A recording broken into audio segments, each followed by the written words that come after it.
Hey James, how you doing? Excellent job. So you see this one? So this font or this this font. Can you put it here? So you see how here has the white. So that when it's here, of course, this would be black and inside would be white. So then you have that would take up these two spots.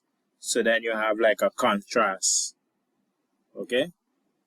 So that's one design, right? So all you have to do is take this, put it here.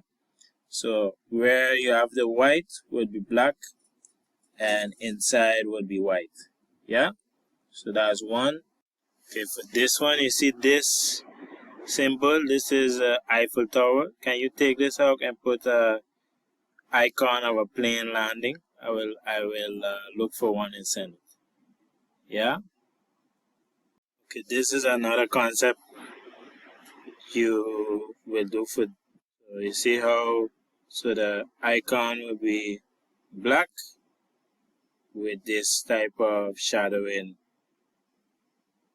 white, and then the same Martin, but I will send you the colors for let me see one second. See this color?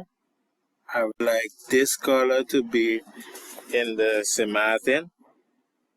So you have this, and this as like the same thing I was telling you here. Remember this example? So where the black is would be this color. 1 second. Yeah, would be this blue. And then see if I find it. Yeah, and then where the white is would be this highlight color. Right? And then the other St. Martin that would go here would be the colors of what you have here. And then this one 1 second, let me see yeah, and then this one, the orange with this blue, right?